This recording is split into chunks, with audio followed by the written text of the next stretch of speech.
So probably the biggest takeaway that I would want people to get, and the reason that I do what I do is because, so a little bit of a backstory. I've been singing all my life. I've been kind of sort of a musician for most of my life. And I'm from a really, really small town in Mississippi. And for a long time, I didn't think it was possible. I didn't think that I could be one of the ones that's doing what I'm literally up here right now doing. So one of the biggest takeaways, no matter what I do, no matter how far I may or may not go doing this, I just want people to know that if you have a dream, if there's something, anything you want to do, it's possible for you. You just gotta believe in yourself and just go for it. Because as long as you wish for something, and as long as you like want to do something and take no action, it's gonna remain a wish, and you're gonna forever be restless. No matter what you do, if it ain't what you want to do, you're gonna forever be restless. So like the minute you take action toward what it is that makes your heart sing, that makes your spirit say yes, opportunities are gonna come, circumstances will shift, and stuff will come your way, and you're like, oh my goodness, like, it's literally here. Like, this is what I wanted. So yeah, that's like the biggest takeaway. And also be courageous. Be courageous. It took a lot of courage to uproot my life.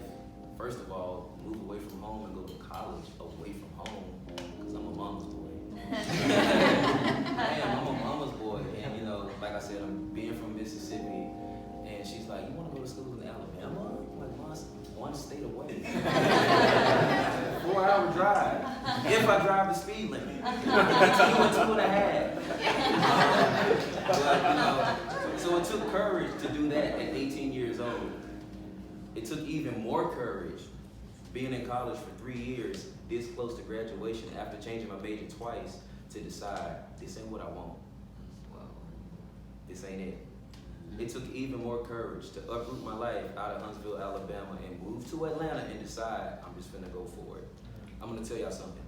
It was one of the hardest things I ever did, but I will not change it for anything in the world. Like, I've met so many great people, I have had so many dope experiences, and now here I am in front of y'all. So, that.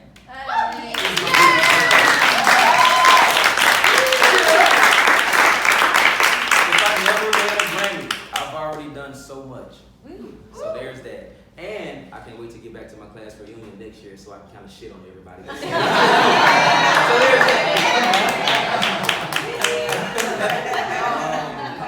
That's great. Yeah. Any other questions? No?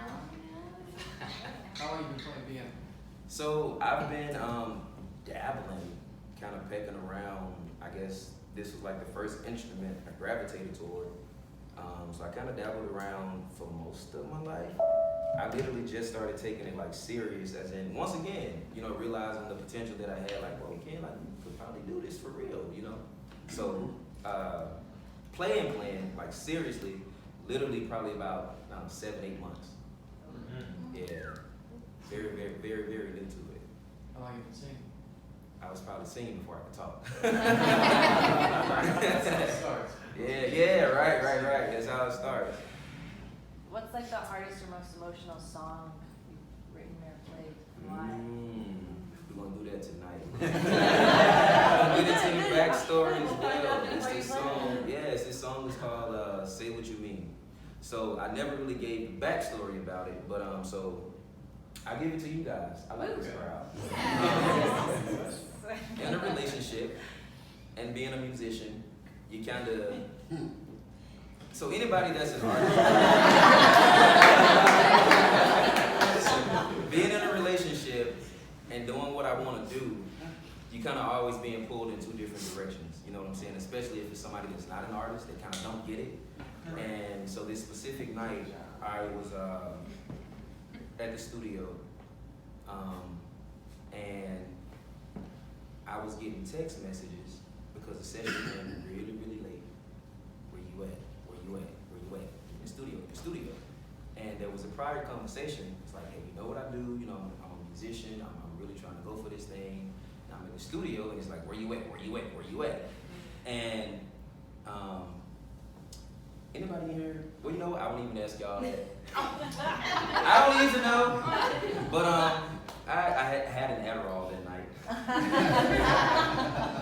So once the session was over, probably like maybe 1, 2 in the morning, I get home and I'm wired, like still wired. All I want to do is go to sleep, but I'm still wired. And then this whole thing is bothering me. Like, you know what I want to do? Why all this pushback? And I'm in the bathroom, and I'm like, why don't you just say what you mean? You know what I mean? And that was literally the first line of the song. It's the easiest song I ever wrote. I wrote "Say What You Mean" on some paper, and everything else just kind of wrote itself. So that's probably like the most emotional song I've ever written. It's one of my favorite ones to perform because I always like to tell people, never mind my story about it. I feel like it's a very universal kind of topic. So you make it mean something to you. Like I'm pretty sure it's something that everybody can apply to like a certain situation or, you know, whatever. But at the end of the day, it's just like, come on, say what you mean. You know what I mean? Like, don't give me, don't give me, you know what I'm saying, what you think I want to hear, or, you know, don't give me the support because you think that's what I want. Don't give me, just say what you mean, because then I can know what to do. You know what I'm saying? So, yeah, that's probably the most emotional one I've ever done. Who or what are some of your major inspirations when you write your music? So, probably one of my favorite, well, actually two of my favorite songwriters would have to be Frank Ocean, and then Miguel, and then Prince is just a huge influence. Like, just sonically, like, bro, how did you come up with this stuff? And I'm just always inspired by people. Like, I like people watching. I like seeing the different dynamics and different settings and different, you know, relationships between different people. So I'm a huge people watcher. So if you see me staring, I'm not being weird. I'm probably just downloading information. I'm just downloading information. I would think it is. How often do you write? Oh man, I probably write every day. Something every day. If it's literally just, I'm glad to be alive today. That's it. Yeah. So you kind of explained that like this was your first dream. Can't wait to go to your high school reunion, tell everyone. But everyone tells us to dream bigger. So what's your next dream? So my next dream is to be telling the same story on the Grammy stage. That's my next dream. That's the next step.